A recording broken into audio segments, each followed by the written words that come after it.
tempo em que farmácia ainda se escrevia com PH.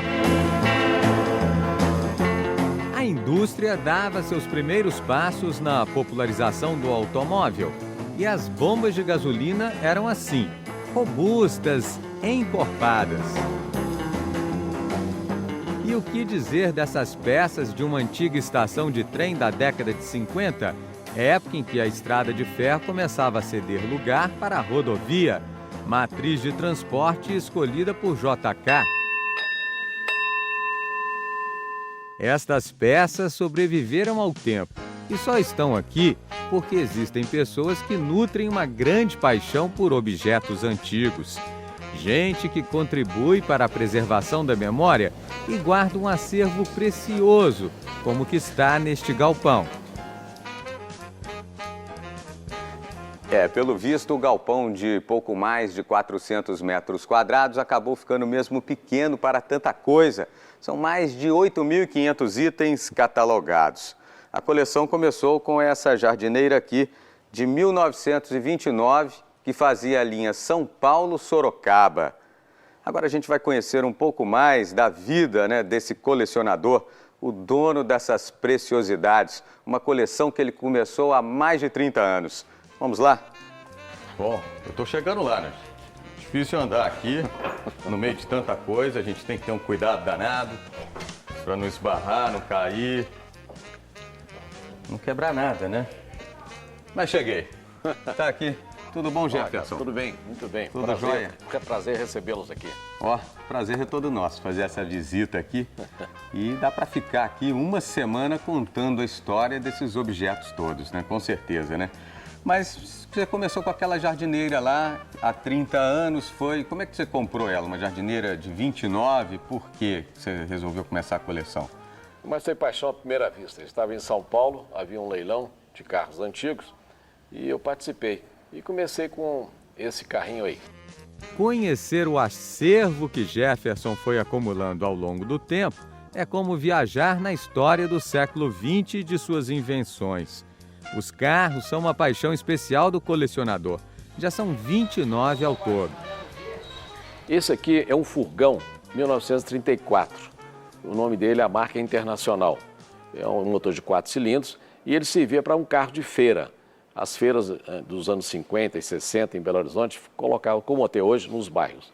Então, isso aqui pertenceu à Confeitaria Colombo, do Rio. Confeitaria Colombo. Confeitaria Colombo. Depois, está lá até hoje, todo mundo conhece, né? Então, ela tinha esse carro que levava nas feiras. Mas esse aqui veio do Rio de Janeiro, da Confeitaria Colombo do Rio, que se viu depois da Mercearia Colombo em Belo Horizonte. E ele é de que época? 1934. 34 também. Então, essas partes aqui, elas se abrem e aqui vira uma vitrine onde são colocados os produtos que eles vendiam, que eram frutas e produtos hortifrutigranjeiros.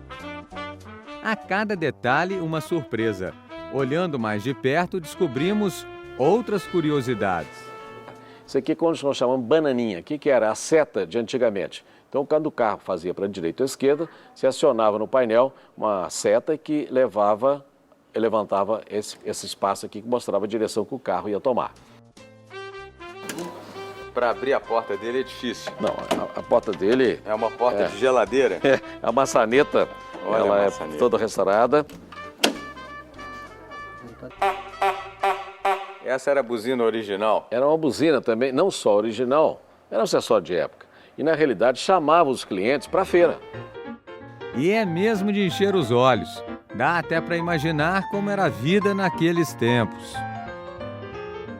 Vamos conhecer um pouco mais aí dessa história que tem aqui. O que não falta aqui é a história, né? Me leva lá, por favor. Em 1950, o Brasil inaugurava sua primeira estação de televisão, a TV Tupi, em São Paulo. Os primeiros televisores também foram importados, estão na coleção de Jefferson. TVs como essa foram uma das primeiras a chegar no Brasil nos anos 50, assim que Assis Chateaubriand inaugurou aí a TV no Brasil?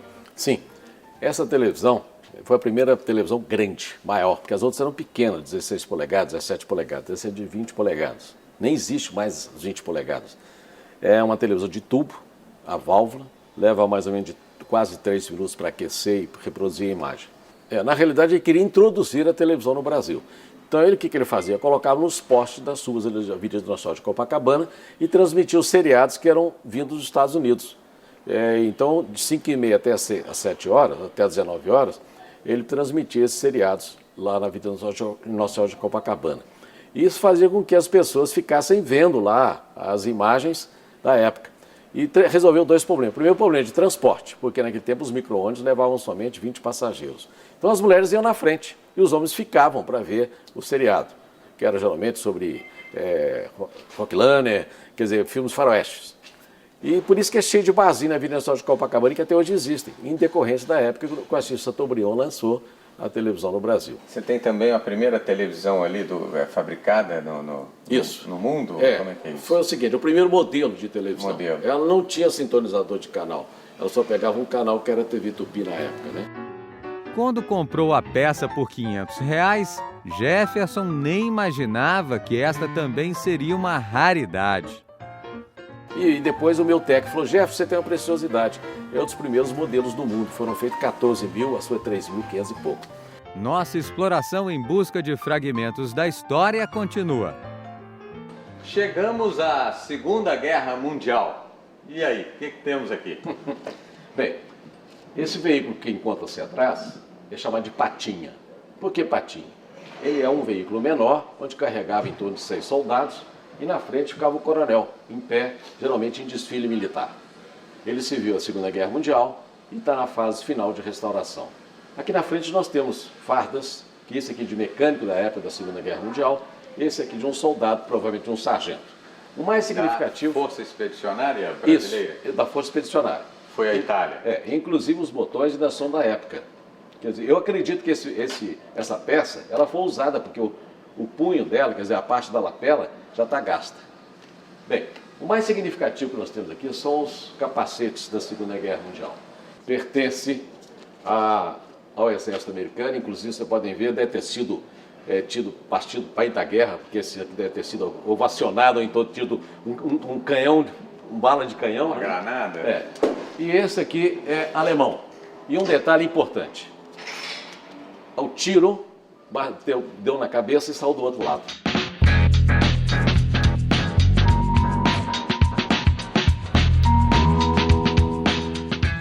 Quer dizer, estava mais ou menos mais 2 quilos na cabeça? Eu acredito que até mais.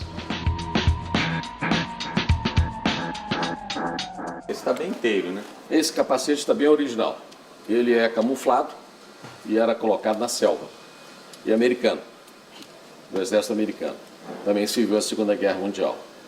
Esse capacete, ele está com todos os seus ingredientes da época. É um capacete raro que hoje só colecionador é que possui. Como é que você conseguiu ele? Isso foi através de uma licitação do exército. Change your mind now that you are gone. Por que você considera essa jukebox uma raridade, Jefferson? Bem, a gente já mexe isso há algum tempo, eu nunca tinha visto esse modelo. Aí um amigo meu falou assim, olha, eu vi você mexendo com as jukebox e me levou no seu galpão, e eu tenho uma que o meu avô me deu, está lá na minha casa, se você quiser recuperá-la, faço questão de ceder. Aí eu fui na casa dele, cheguei lá, quando eu coloquei isso na caminhonete, desmontou, só tinha cupim. Foi preciso um longo trabalho de restauração para que a peça voltasse a funcionar. Um gasto de R$8.000. Tem toca-disco, rádio e amplificadores originais. A televisão precisou ser trocada e foi adaptado um aparelho de DVD para que a tela tivesse condições de exibir um maior número de filmes. E o que eu quero fazer com isso? Eu não tenho interesse de vender, não. Eu estou restaurando, tem uma oficina daqui a pouco que vocês vão conhecer, que eu restauro essas peças e quero levar para um museu, para contar a história e deixar um legado. E o museu sobre o qual o Jefferson acabou de falar vai ser construído aqui nesta área, na região metropolitana de Belo Horizonte. Investimento que será feito com recursos da Lei Rouanet. São 10.000 metros quadrados, espaço de sobra para abrigar as quase 10.000 peças. Áreas temáticas vão ser criadas para expor as coleções. E num lugar maior como este, o colecionador de relíquias espera poder compartilhar todo o seu acervo com os visitantes. Tudo com muita informação, história e entretenimento. Jefferson não esconde de ninguém que gosta de coisas antigas, raridades que representam uma época e que foram importantes para a vida do homem moderno. Ô Jefferson, você se considera aí um verdadeiro caçador de relíquias? Bem, eu pretendo ser um caçador de relíquias, né? O que eu faço é procurar as peças que impressionam e que queiram guardar a história da modernidade. Então, na realidade, seria um egoísmo muito grande da minha parte guardar isso aqui tudo e não mostrar para ninguém. Então, como eu falei, a ideia é fazer um museu, porque o museu, para mim, é o cartório de registro da história.